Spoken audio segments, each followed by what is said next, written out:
I said, who are you? What's your name? You know my name. I know the name you told us. Well, there you are. I think you're... Excuse me? Your name, Sawyer, your suit, your watch, the whole package. I know what it is to put on a show. I think you're putting on a show. You want to know about me? What?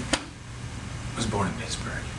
Father died when I was 2. Mother died when I was 5. Moved to Buffalo. Lived with my aunt and my uncle. She sat around on her fat ass all day long while he ran scams. Pirating video, little legal tap action. Okay? So I watched him and you know what I learned? That people are stupid. Everybody thinks they can get something for nothing. Went to Salt Lake City. Now there's a party town.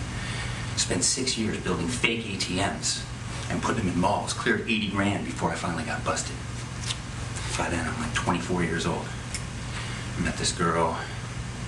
That didn't really work out. 30, Miami. Me and 3 other guys, we run a really good one. We're repping the Swiss bank, right? You're gonna love this.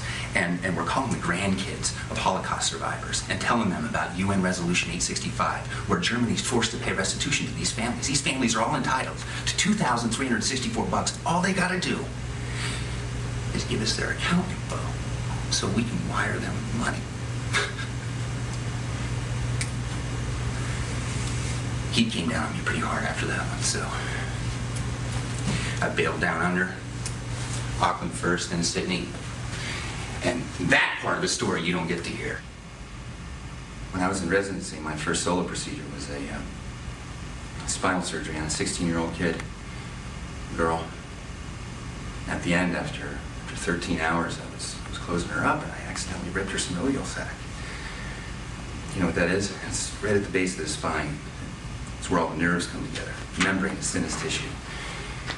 And it ripped open. Nerves are spilling out like angel hair pus or spinal fluids flowing out, and I just froze. Because I knew if I didn't get those nerves back in that sac and sew it up, the last 13 hours were for nothing. She'd be paralyzed. And I had about a minute. And all the assistants are looking at me. I could feel their eyes on me. And the fear was just so crazy, so real. But I knew I had to deal with it. So I just made a choice. I just let the fear come in. Let it do its thing. Let it work on me. But only for 5 seconds. That's all I was going to get it. I started to count. I could feel it. Like a milkshake on a hot day. 1, 2, 3, 4, 5. And it was gone. I went back to work, sewed her up, and she was fine. I think everybody has something like that. That moment where you establish your relationship with fear and you either learn to deal with it or